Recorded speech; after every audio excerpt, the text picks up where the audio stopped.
En lineær funktion er en funktion, som ikke vokser eksponentielt. Altså den ændrer ikke forholdet mellem tallene efter tid. Det vil sige, at der ikke er noget, der står i potens. Og det vil også sige, at hvis vi kigger på det fra eller på en graf, så vil det altid være en lige linje. Den letteste måde at lave den letteste forskrift for en lineær funktion er at skrive f, x eller y. Det betyder egentlig det samme. Lige med ax plus b. De to variabler, man rigtig skal finde her, er a og b.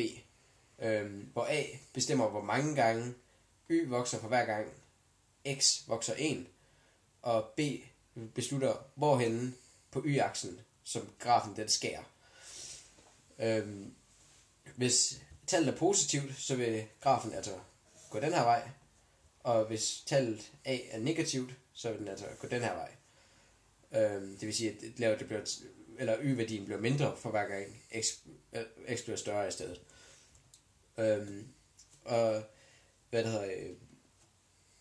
Et eksempel på det vil altså være at skrive f3.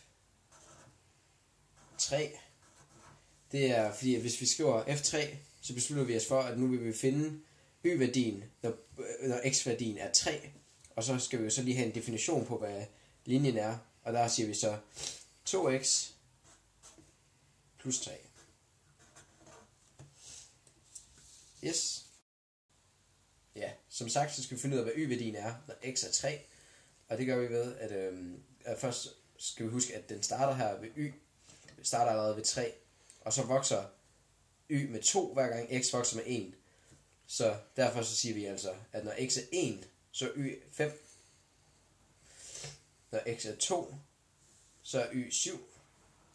Og når x er 3, så er y 9. Hvis vi tegner en linje gennem de tre, og så videre ud, så vil vi også få en lige linje.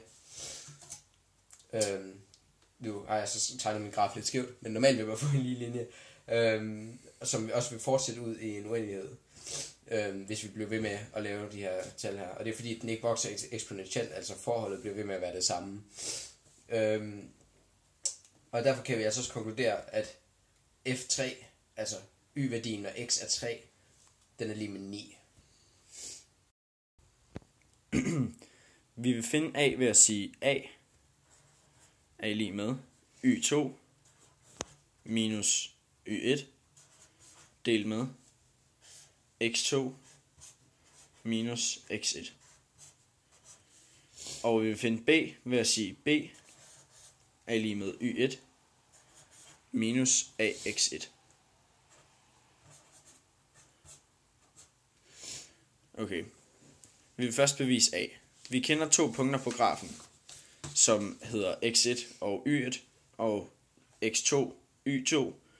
De sætter så ind i ligningen y lige med ax plus b. Det vil så sige, at y1 det er lige med ax1 plus b, og y2 er lige med ax2 plus b. Yes. Og da vi kan sige, at de her to her, de er rigtige, så kan vi også sige, at y2 minus y1 må være lige med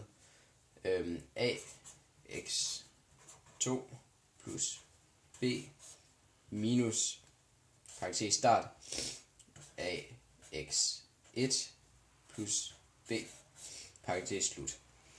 Ja. Det kan vi så der fjerner vi så parentesen og siger y2 minus y1 er lige med ax2 plus b minus ax1 minus b.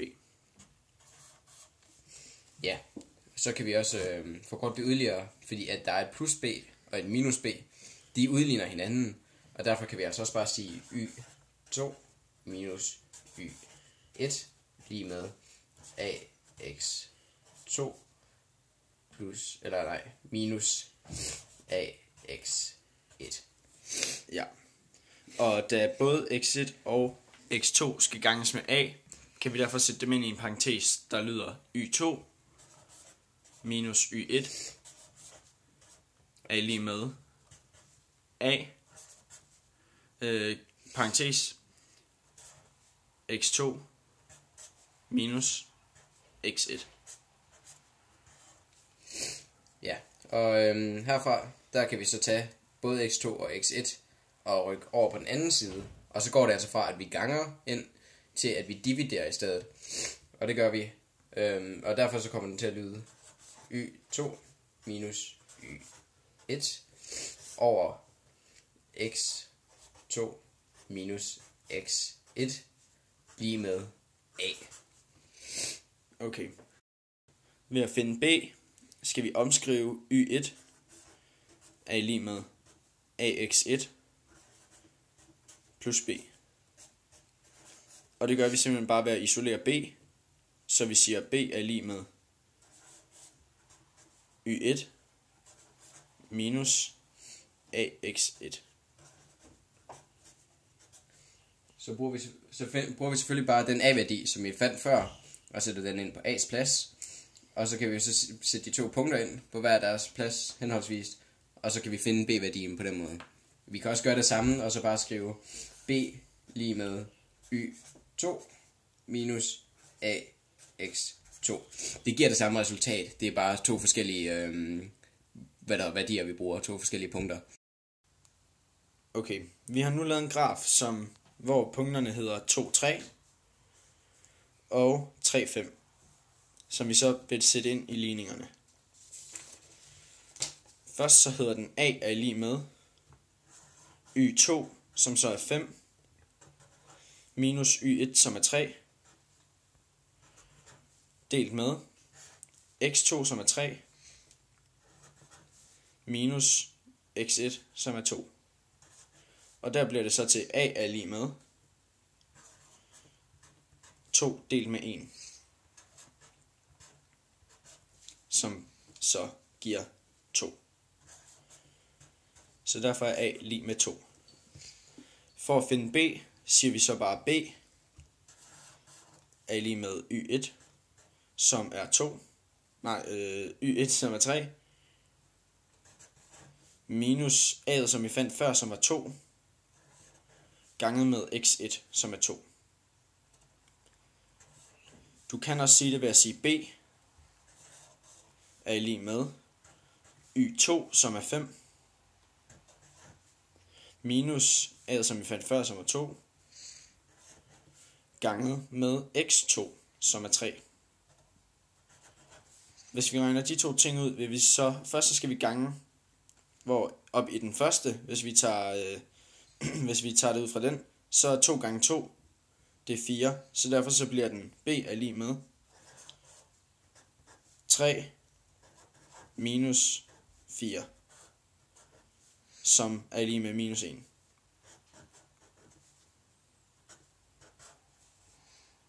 Så derfor er b minus 1. Det vil vi så sætte ind i forskriften fx er lige med a'et fra før, som er 2, ganget med x minus 1, fordi at det var det b'et var.